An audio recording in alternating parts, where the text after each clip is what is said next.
right? Mm-hmm. Okay.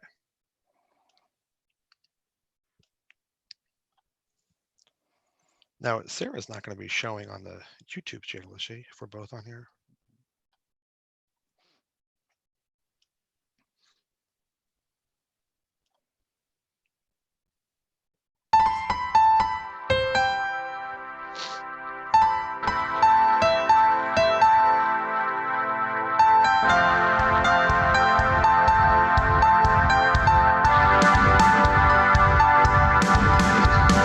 Calculus.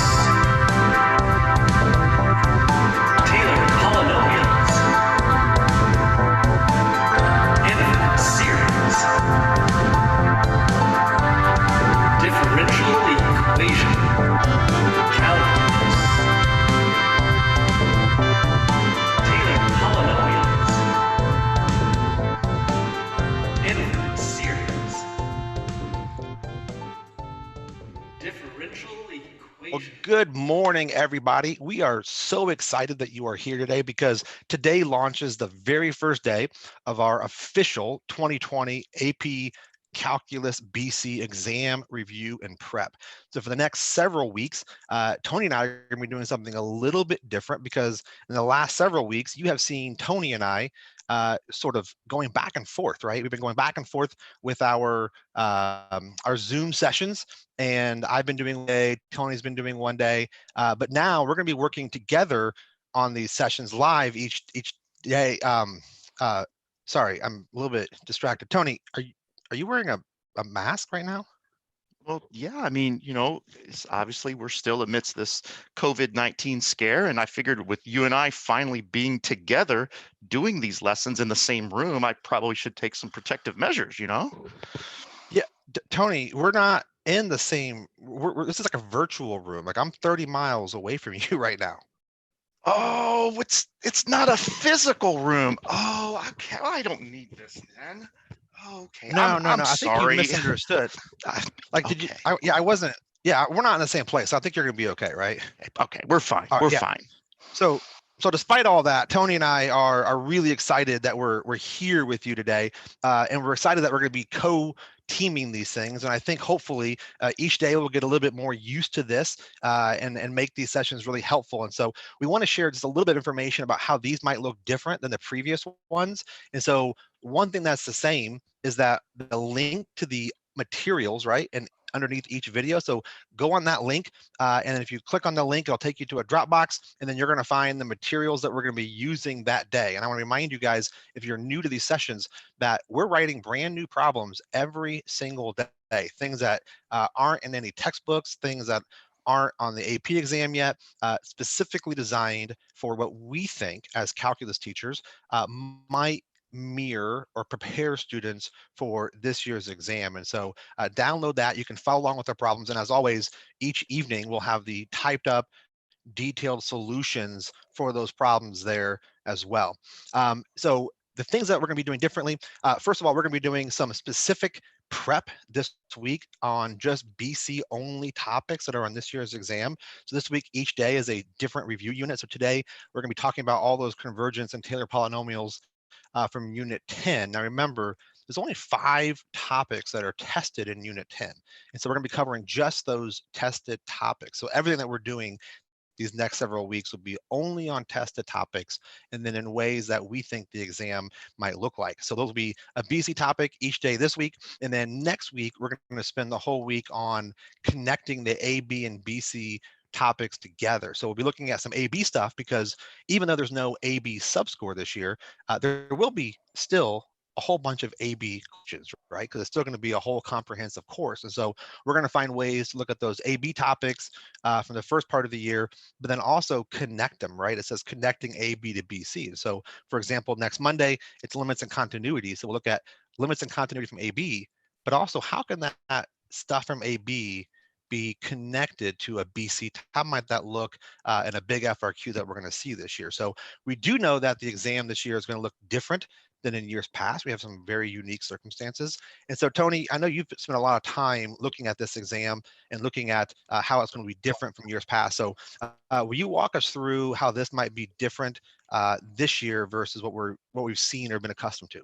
Certainly, as you probably have heard, the 2020 exam is going to take on a little bit of a different look, consisting of the 2 free response questions. So obviously we're anticipating that shorter test, but what sometimes we kind of might not realize, and Brian and I have tried to kind of convey this over the past few weeks, is that the makeup of those free response questions may not be the traditional kind of free response that you've seen in the past. For example, when you think about a free response question, the anatomy is a STEM, which is the preliminary information that's provided, and then you get into your part A, part B, part C, etc.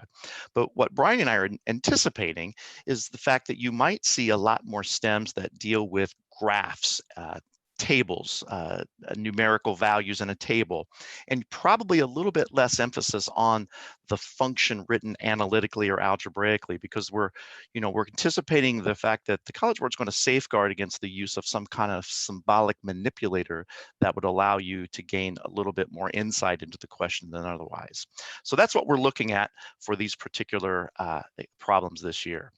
If we kind of move into the bulk of today, we have a document there that you can access that does contain these items here. I'm not going to go into detail here with those 5 topics that Brian just spoke of in Unit 10, but you can use this as a nice quick stop shop, one-stop shop to kind of look through those convergence tests and the definition of the Taylor polynomial that Brian spoke about last week, if you need a little bit of help with these problems. But our very first problem is this BC1 that we're going to call it. And I think, Brian, you're going to take part A here. Yeah, so this is our first FRQ practice for this coming exam. Remember, all the problems today are designed around Unit 10, the convergence and Taylor polynomials. And what we're going to see on any good College Board FRQ is that one FRQ will tie a lot of questions together. So right now we're looking at all the things that are pretty much contained to Unit 10, but we're going to make some connections that maybe you didn't always think about as you were covering that unit, how we could have a question that starts off with convergence and then ends up with Taylor polynomials or vice versa. Who knows, College Board is going to take us on one of these FRQ problems. So our very first one is going to be this BC1, and it's given us 2 different sequences. A sub n we can see as this alternating series, -1 to the n over n to the p minus 2, and then B sub n is -2 over n to the 6 minus p. And so part A just tells, okay, let's let p equal 2.5. So they're telling us a p value, and then show that both of these series, A sub n and B sub n, converge. And so if we go ahead and plug in our 2.5 for p, notice what we're going to get, right? Whenever it tells us let something equal a value, it's probably a good strategy to go ahead and write out that series or that function or whatever it is you're working with that value plugged in. So when you see it, it sort of starts to make a little bit more sense, right? And so we have, for the first one, -1 to the n on top over n. If I plug in 2.5 minus 2 is just going to be 1/2, right? So that's what we get for the first series. And then the second series over here, I'm going to write this one in red. And so same idea, we're going to plug in 2.5 for p, and now we get -2 over n. And if p is 2.5, 6 minus 2.5, I got to think about that for a second. That's going to be what, 3.5 there? And so it's going to be n to the 3.5 power. And the problem wants us to show that both of these series converge. So let's start with the first one in blue. Well, I noticed it's got this -1 to the n, right? So whenever you see that -1 to the n, or something that's similar or something that's equivalent to that, what we should be thinking about is our alternating series, because it is an alternating series. And so we learned that to show an alternating series converges, there's going to be 2 requirements. First of all, we have to figure out that A sub n in this case, and I know it's a little bit different than what we have here, so maybe I'm going to change that so to avoid some confusion. Instead of calling this A sub n, I'm going to call this C sub n. C sub n is just the portion of the series that's not alternating, right? So it's the 1 over n to the 1/2. So in order for an alternating series to converge, we have to ensure that the non-alternating part, which in this case is just 1 over n to the 1/2, that the limit of that as n approaches infinity should be 0. Well, it's pretty clear. If I plug infinity into the bottom, this is going to approach 0. That fits the first requirement. But remember, for an alternating series, we have to also show that starting at some value of n and going on forever, that the terms are consistently decreasing, right? That each term is less than the term before it. Well, we can check that fairly easily as well, because we know 1/2 power is a square root. So if I plugged in n plus 1, I do know that the square root, 1 over the square root of n plus 1, is certainly going to be less than or equal to 1 over the square root of n for any n value greater than 1. So we've met both conditions. And so that way we know that this series converges by the alternating series test, right? And so because this exam is all for response, the communication and the notation is going to be quite important, right? So if we were just doing a multiple choice type question, we could easily look at this problem, come to the same conclusion, maybe not show all of the work as detailed, but for FRQs on an exam, we're looking for that you're checking those conditions. We want to see that you clearly have those two conditions laid out that will allow us to reach that conclusion. We can't just assume converges by the alternating series test without first communicating why we know it converges. So the second one, this one's not alternating, but it certainly looks like a p series, right? Where we have n to a power. And so this is a p series where p is just 3.5. And remember, one of our topics that's tested this year is going to be the p series test. And the requirement for the p series test is as long as our p value is greater than 1, right? It can't be equal to 1. It has to be greater than 1. Then a p series will converge. So this series converges by the P series test. So already for just one part of this question, we've already been able to introduce 2 of the topics from this year's exam, right? We've done alternating series test, which we did, as well as P series test, all in one problem. So one of the things you might hear Tony and I mention throughout these next several weeks is we like to classify for our own students these questions. So sometimes we call them like level 1, 2s, and 3s in terms of difficulty. I'll probably use the terminology 3s, 4s, and 5s, meaning when we see a question, we'll give you an idea of what we think a student score would be if they could do questions like this. So for example, part A, if you can, or if you're trying to get a 3 at least on the AP exam, which I hope you are, right? You guys can all get 3s, 4s, and 5s, especially after these next several weeks with Tony and I. But if you're trying to get a 3 on the exam, you're going to have to be able to do problems like this. These are the kind of questions that will show that students can get a 3 on the exam, because you have to remember some of our information of our different tests.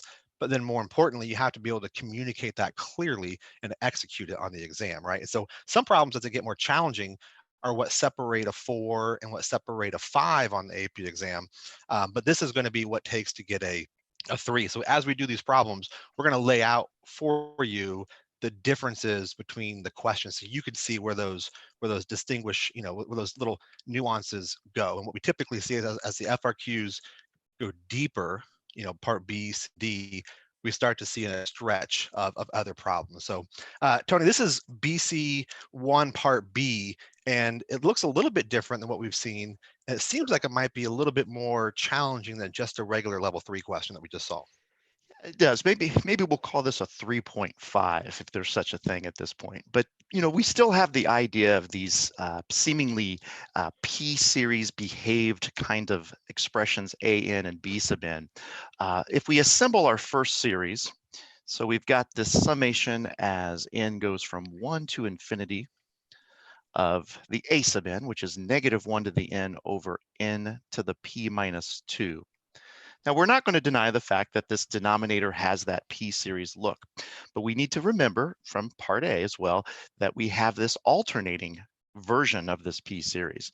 So that kind of gives us a little bit more leeway as to what this P minus 2 value can take on, what that exponent has to be. And, using the information that we glean from part A, we know that we could probably deduce that this will converge if that p minus 2 was something that's positive. Now, I think we had it equivalent to a 0.5 from part A, but we could even take a little bit more leniency with that and get closer to 0 as long as we had this positive exponent. Now, that's only because we have the alternating component. We have this conditional convergence up until p minus 2 being 1, of course, but that's fine.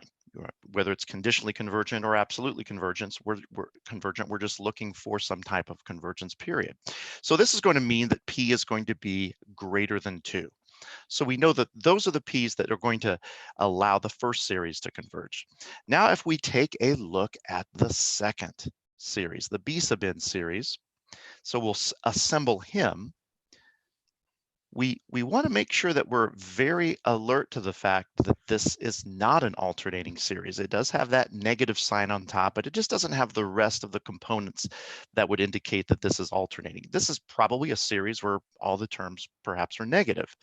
So in this particular case, we have probably, I would say, a little bit more strict set of guidelines that would allow this to converge. And that is that the 6 minus p, that exponent of that n that's in the denominator, has to be strictly greater than 1. And that would not include the 1 in that case, right? We need this to be a p series where the exponent is going to be larger than 1.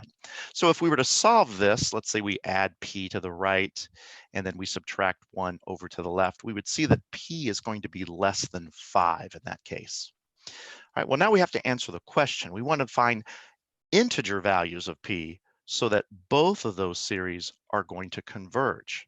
So we can start to kind of write up our conclusion, and we say, well, all right, well, both series converge. And it looks like I need to consider sort of the intersection between p greater than 2, p less than 5. But at the same time, we want integer values only. So that really would include, or I'll say at here, both series converge at p equaling 3, or say p equaling 4. All right, so we have just a slightly different type of problem that wants us to investigate that particular exponent. If we look at part C now here, we have a little bit, we're kind of raising the bar a little bit on this one. Brian, what do you think? Yeah, absolutely. And so, let's take a look here at part C says, and I'm going to read this to you. I want to make sure we see all the details of this question. So let p equal 4. So we are given a nice p value.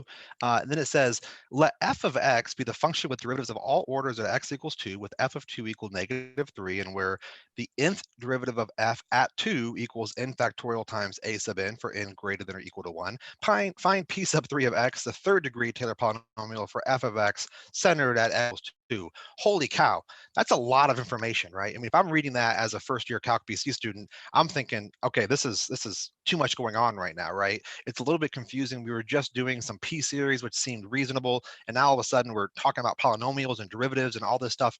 And so getting the skills of learning how to break these problems down, right? Tony and I, we use the phrase deconstruct sometimes with our own students to talk about when you see these problems have a lot going on. I think what happens is students get focused on the introductory information. You're trying to process, internalize all of this beginning info, that first sentence of the problem.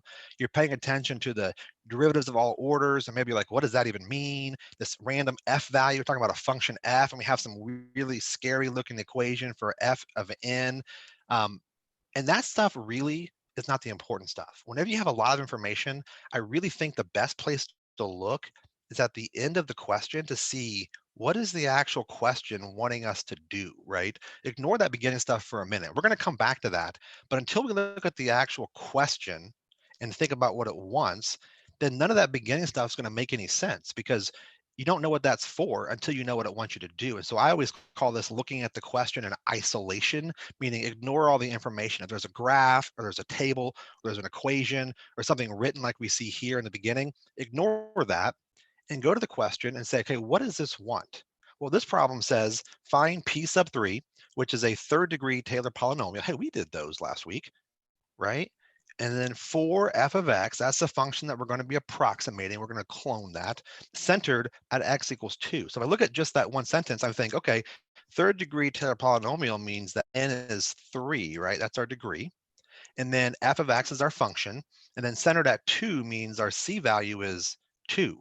And so before even looking at the early information, we know how to create any third degree Taylor polynomial. Whenever I see a question talking about a polynomial or a Taylor polynomial, I like to first just sort of route the generic form of what that polynomial will look like. We know that any third degree polynomial centered at some value, if we're doing it for f here, is going to be f of c, which is 2 in this case, plus f prime of c times x minus c, plus f double prime of c, x minus c squared over 2 factorial, and then f triple prime of c times, I can put a 2 there, right? That's our c value, x minus 2, I can put 2's for all those c's, to the third power over 3 factorial. So this is our generic sort of setup of what a Taylor polynomial should look like.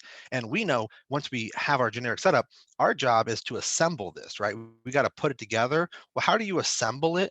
Well, like Tony mentioned, it's sort of an analogy to IKEA furniture. We give you all the pieces and you got to plug them in the right place. Well, to assemble these, we have to always calculate when you're making a Taylor or Maclaurin polynomial, your job is to plug in numbers where all of those f and f prime and f double prime expressions are. We have to find out what they are. So we can create a Taylor polynomial simply by finding f, f prime, f double prime, and f triple prime, plug those numbers in, we've assembled our polynomial.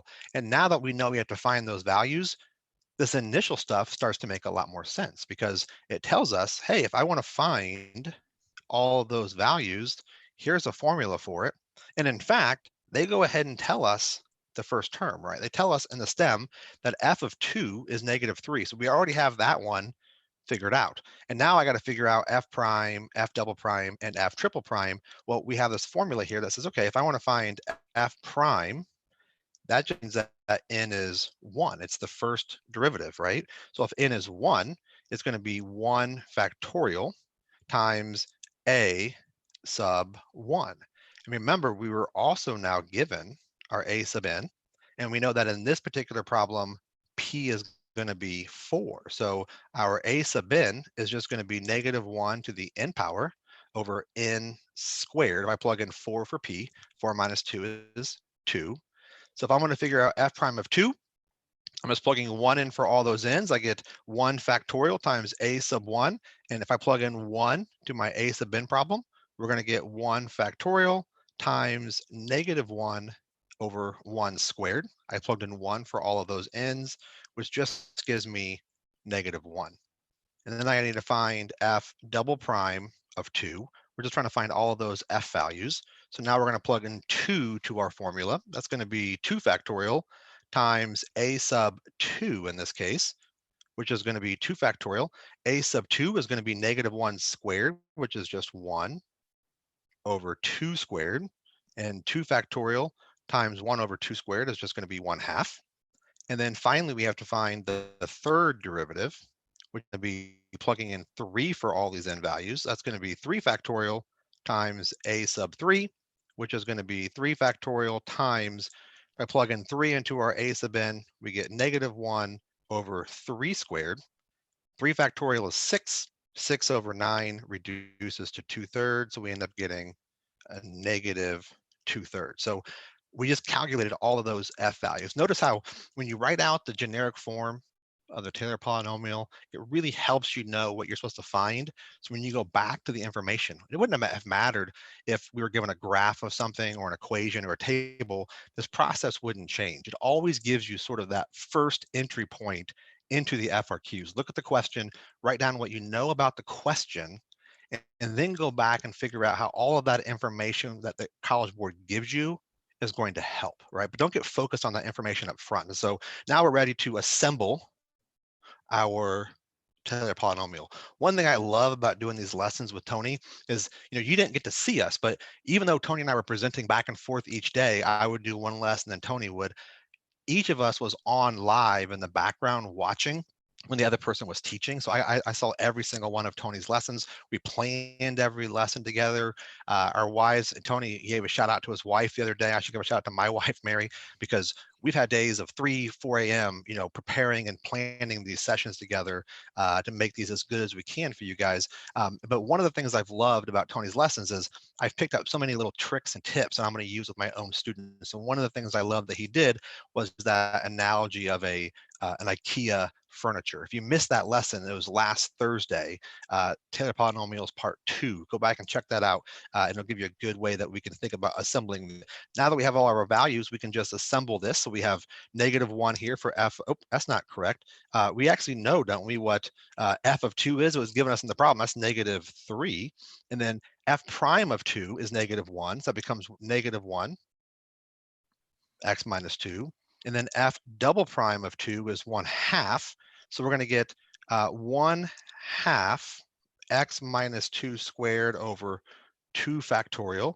And then f triple prime of 3 is a -2/3 x minus 2 cubed over 3 factorial. And on the AP exam, once you have a numeric answer like we have here, we're not required to reduce or simplify arithmetic once you plug values in. So you could leave your answer like this, and I would probably recommend on the real exam leaving it like this, but then realizing if you need to use that answer later in part D or something, you might want to reduce it before you move on. So I'll leave that one for Tony, but if we reduce this, we're going to see what this looks like. And so when we reduce our answer, it simplifies to this right here, but I would probably have left it like I had it for part C, because what if you reduce it on the exam, and because you're going fast, it's a short exam, you're a little bit stressed out because it's different than what you're used to. If you make an arithmetic mistake, you try to simplify and your brain just reverses two numbers or does something silly, well, guess what? You're going to lose a point. You're not going to get that answer point because you went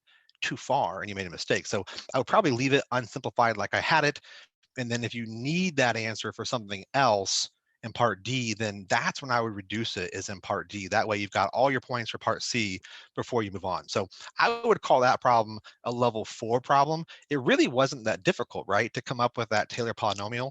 But notice how the exam turned the tables on us so quickly, right? We were talking about convergence tests, and all of a sudden they did a 180 and started asking us about Taylor polynomials. So that's why it's a level 4 problem, because a student who gets a 4 or a 5 on the exam is able to make those connections between ideas, that we could go from a convergence test into a Taylor polynomial with all that information and adapt, find a way to get into the problem, and then know how to use that information to solve our problem. So part D is going to finish us out, and it's going to take it even one step further and make some connections with some stuff, even from A, B. So I think I'm excited to see how Tony tackles this part.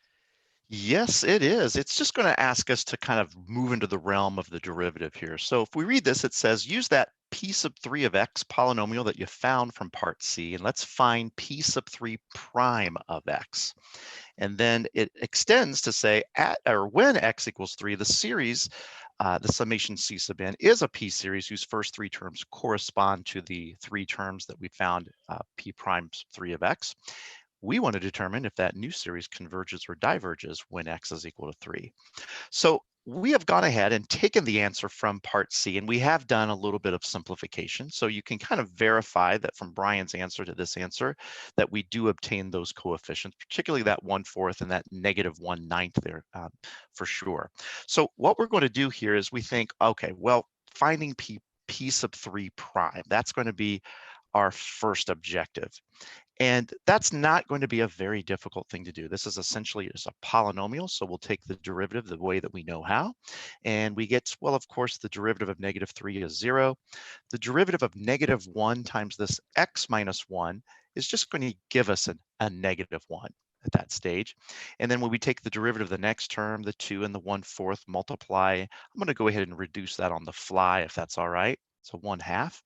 And then we have quantity x minus 2 here. And I think, is there potentially, where are we centered on this polynomial? May I ask? Are we centered at an inappropriate place here? Let me see. No, we're fine. No, we're fine. I'm sorry. I was looking at, I thought I had some kind of a This just seemed kind of unusual here. Does that look unusual? It always looks a little bit unusual to me. We're centered at 2, I believe. I want to say that I should have a 2 here. Is that right? Yes, I think we Yeah. are centered at, it's supposed to be 2. Yeah. And that was in the part C stem, so I had to kind of go back and see that. But so, all right, Yeah. nonetheless, I still have the same derivative going. I just had an inappropriate p sub 3 there. So sorry for that confusion. And if we continue here, we take the derivative of the last term, the 3 and the 1/9 will multiply to give us a 1/3. And we have x minus 2 squared. Now notice along the way, I really didn't have to worry too much about a chain rule that produced any extra factors because the derivative of what was inside was x minus 2. All right, well, what are we trying to do here? Well, we are told that this new summation, this new series, n equal 1 to infinity of c sub n, is really capturing the essence, let's say, of this brand new polynomial that we found, at least the first few terms of it. But if we stay true to the nature of an infinite series, then we know that we're continuing on into infinity. But we are then now becoming very concerned about what's happening at x equal 3.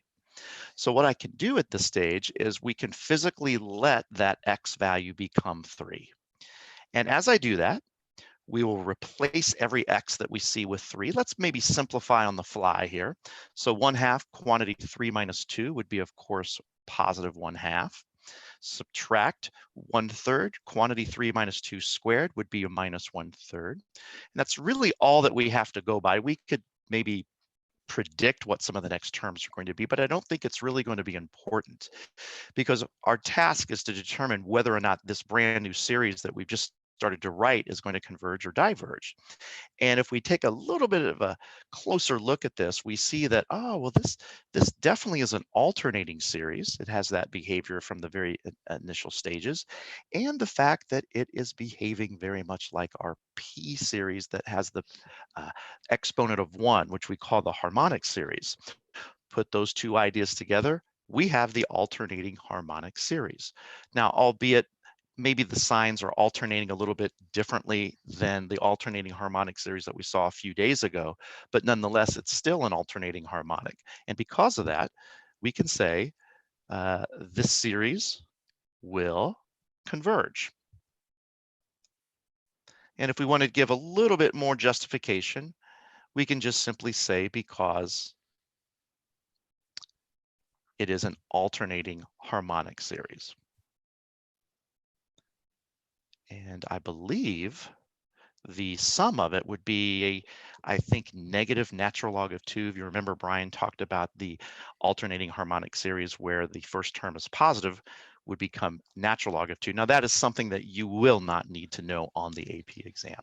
So I think that wraps up our first question. If we kind of start to move into our next question here. Well, Tony, before you do that, I'm going to interrupt you because I feel like we deserve some kind of reward, right? We got through our first FRQ, right? Our first practice FRQ for this unit 10 review. And so I think everyone deserves a reward for getting through that. And I think our reward should be some adorable puppies. I don't know, I was feeling the love for some puppies this morning. So I found this picture of puppies. And of course, if my wife and kids see it, I'm sure we'll have another pet in our house, much to my disapproval. But I have to give some love out to some adorable puppies because who doesn't love some puppies? Now, now that I'm showing this, I'm starting to think a little bit. I know last week you mentioned how Wimpy, your lovable dog Wimpy, was a little bit jealous of my dog Buddy getting some airtime when we talked about Taylor Polynomials right on Wednesday, and so you had to bring him in on Thursday. So I'm hoping that our dogs don't see this. I know that sometimes my dog and your dog both like to watch these videos and follow along with us, but hopefully they don't see it because I know that my dog is jealous. I don't know about you. Is Wimpy a jealous dog? Is he going to be upset about this? I tell you, Wimpy is a little jealous, and I want to tell you, I want to share something with you here. I just received this morning, and I was shocked. But what we have right here, ladies and gentlemen, Brian and I have celebrity calc dogs. They have their own Twitter account. And there you see Wimpy on the left, Buddy on the right. And we just received this tweet from them saying that either we get more airtime on your next broadcast or your home office is next. Celebrity dogs rock. Hashtag. So there you Yeah, go. I think our dogs are getting a little bit ahead of themselves. They seem like they are pretty much in charge of our world, and they think that they're pretty much the top dogs, I think. But it looks like your couch, so I'm okay with it right now that it was your couch that was torn That's up true. and not mine. But I'm glad it wasn't mine. But so let's jump into BC2, and next time maybe we'll have to be a little bit more careful of what rewards we show. Maybe we'll have to show some rewards of our own dogs in their amazing cuteness instead of showing some puppies, right? So Copy. BC2 is another really cool problem. So now we're given a series of a sub n, and we're defining a sub n as this, you know, function here of 5 times x plus 3 to the n all over -6 quantity to the n power. And we're going to determine if this series converges or diverges when x is 1. So it's really similar to what we saw on question 1, where they give you an x value and ask you to do something. And so let's just go ahead and plug in x equals 1 and see what we get. So we take this series from 0 to infinity. If x is 1 in this problem, then 1 plus 3 is just going to be 4 to the n. And notice both the numerator and denominator here have a part of it where it's to the n power. And so we could use some nice little properties of arithmetic and write that as just 4 over -6 all to the n power, which can reduce to -2/3 to the n power. So really when x is 1, this whole expression reduces to 5 times -2/3 to the n power. And I don't know if you remember this or not, but this looks a lot like geometric, right? So when you have these series, I think a really good strategy when we're talking about convergence and divergence is thinking about where are the n's, right? And the problem, we talked about that when we did convergence last week. If n is the base of expressions, it's a base like we saw in the last examples. Those are examples of p series typically. And then if n is the exponent, like we see here, that's going to be an example of geometric. And so when you see these problems, always look for the n, where the variable n is at, because that gives you a really good insight into what type of series you're working with, which will hopefully trigger in your memory what requirements there are. And so this is a geometric series where the r value in this case is -2/3. And now that we know that it's a geometric series where r is -2/3, we have a rule, right, for geometric series that says the absolute value of r needs to be less than 1. Well, guess what? The absolute value of -2/3 is just 2/3. And that, in fact, is less than 1. So this does meet the requirement. So this will converge by the geometric series test, where r is less than 1. So again, a pretty straightforward question, kind of a level 3 type problem. So nothing super difficult there. But like we saw before, we're going to see a little bit more complexity as we go on. I think, Tony, you've got a really neat way of walking us through something like part B, where it's a little bit more abstract and asking us to use our understanding of series, but kind of in a reverse way. Yeah, let's take a look at that. I'll share what I've got.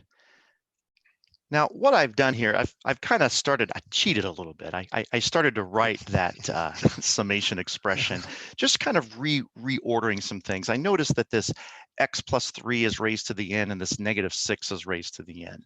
So I've got that brand new version of this series here. And then what we're supposed to do here is we're going to allow that this series is going to be equivalent to L. So it has a finite sum of L. L is a real number. We want to show that there is a value of x that essentially will make that happen.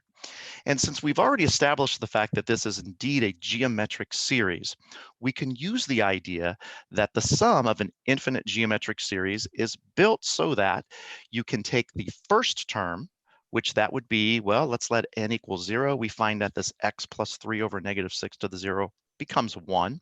And then we have 5 times that 1. So our first term is certainly going to be 5. And if we look at the r value, now this is an r value that's very sort of disguised, let's say. We don't specifically know what the x is, which means this is kind of like a power series to an extent. So we have this r that's going to be x plus 3 over -6 that we'll subtract from that 1. Now we just do a little bit of manipulation with this and simplify, and let's see, oh, algebra, what do we have here? Let's see, we have 2 negatives here that will become a plus. How about I get a common denominator of 6? That seems like that could be a good idea here. So I have that new denominator, and we can simplify even further, it looks like, and have a 5 on top over x plus 9 all over 6. And if I multiply by the reciprocal, I can simplify even further to have something along this lines. Now we have to remember, what did the part B say that this is going to become? Well, this series was going to add to 15. So I know I can link that to the number 15.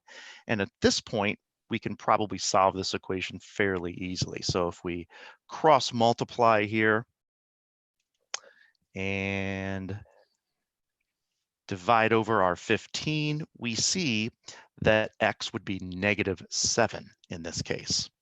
All right, well, okay, if we put this all back together, really, what is this saying to us? Well, it says here now, where x is -7, what we have going on here is that this series, the summation as n goes from 0 to infinity of our friend a sub n, which consists of 5 times, now -7 gets a chance to plug himself in for this x. So -7 plus 4 is going to, or plus 3 is -4, I should say, to the nth power, all over -6 to the nth power.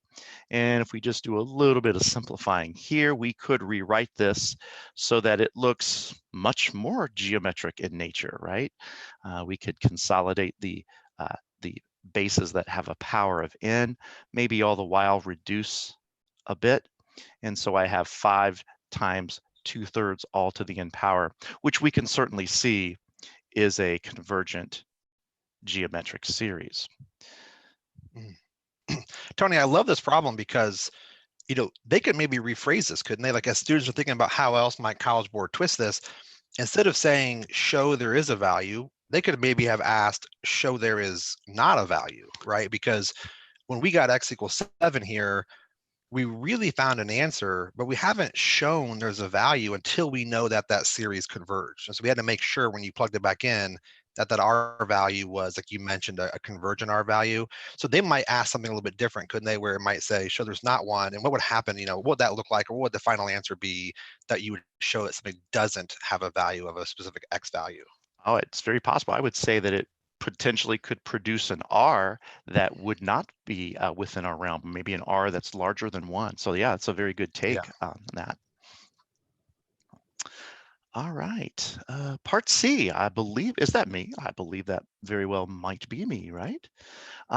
Part C says the d sub n is going to come into the horizon here, and it's defined as a sub n over n plus 1. We want to find the interval of convergence for this summation. Now, what we're going to have to do here is, because we certainly have a much more robust function, or series, I should say, on our hands, because we're going to kind of consolidate. We're going to marry this a sub n expression with this new d sub n expression just a bit. And so we have something that looks like this. The series from n goes from 0 to infinity of 5 quantity x plus 3 to the n over -6 quantity here to the nth power. And then what a great time to put our n plus 1 here in that same denominator. So we have now obtained a slightly more complicated function, or series, I should say, that I don't think that we can necessarily classify as geometric. So when we have more difficult series to contend with, and if we're asked to find convergence, we use our great friend, the ratio test, which we know is going to be a tested item on the exam. So let's jump right to that. We're going to use the ratio test. And if you recall, the ratio test says that we are going to, first of all, analyze the limit as n approaches infinity of the absolute value of the a sub n plus 1, or how about I say d sub n plus 1 expression over the d sub n expression here. And specifically to this problem, that will give us, reading through this, swapping out those n's with n plus 1s very carefully each time we see it.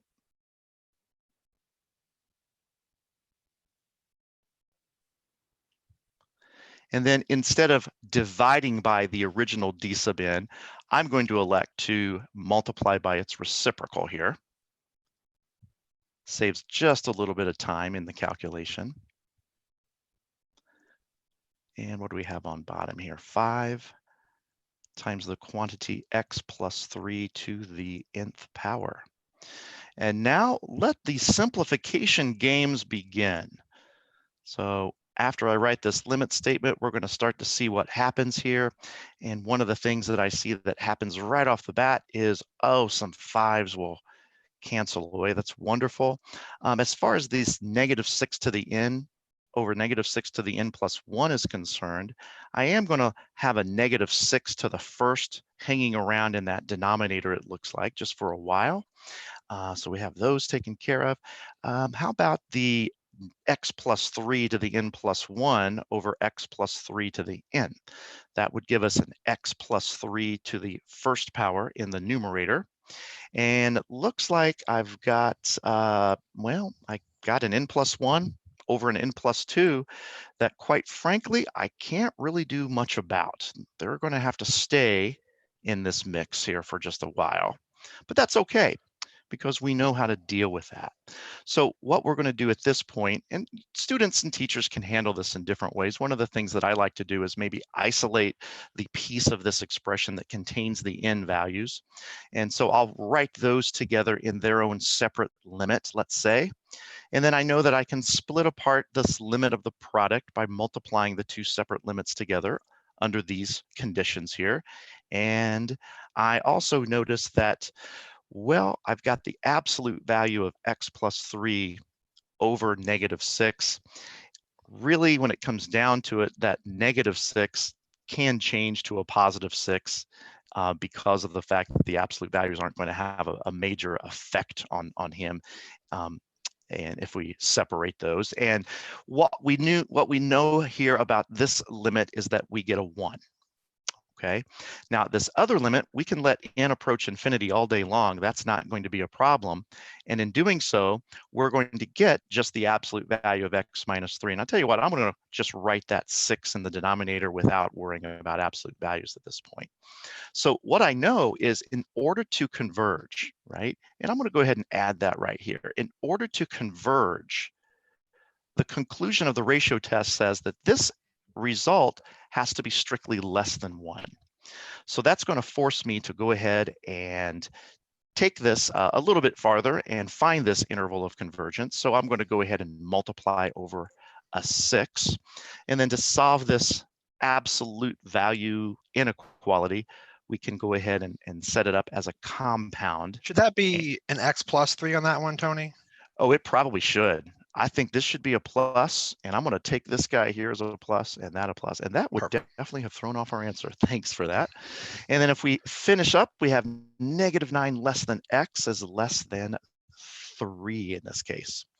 All right, now our job isn't done, unfortunately. We have just a little bit more fish to fry here, because we don't really know what's happening at these two endpoints. And that's one of the things that we emphasized quite a bit in our ratio test lesson and our convergence of series lesson, our interval of convergence lesson, in that we have to check these endpoints. Doesn't matter which order you check them. So if we check the left one first, the -9, what we are essentially doing is going back up here to this blue series and just saying, hey, what are we looking at if we let that x value be -9? And it turns out that we have 5 times -6 to the nth power over -6 to the nth power times n plus 1.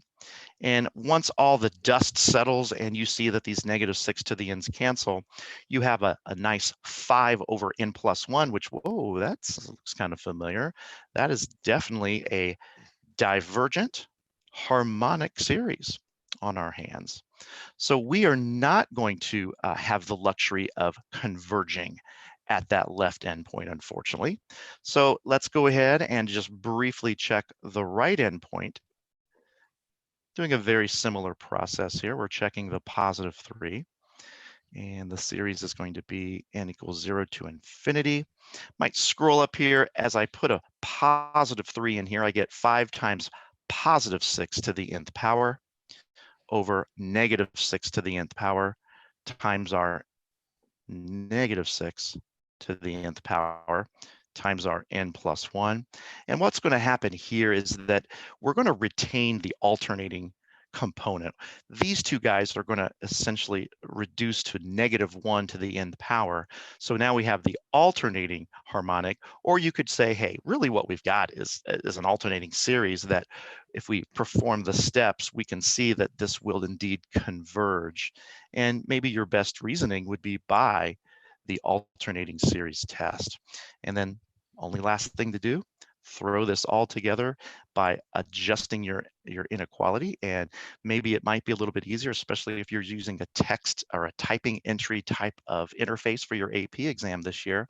We could write this in interval notation instead of inequality notation, which means we will not include the negative 9, but we will include the positive 3. And that takes care of part C there. That's awesome. So if you've seen, these problems are getting more complex as we go, right? So Tony and I are writing these problems so that way you could see it sort of in the beginning, like the level 3 questions, and then level 4, maybe at the end, some level 5 stuff. That doesn't mean the AP exam is going to be that way. It doesn't always mean the questions are going to get always harder as you go on. So if you take an actual AP exam, if part A seems really tough, don't be discouraged and think, oh my gosh, I can't do part A. It's only going to get harder from it isn't how the exams are structured to be guaranteed to get more difficult as you go.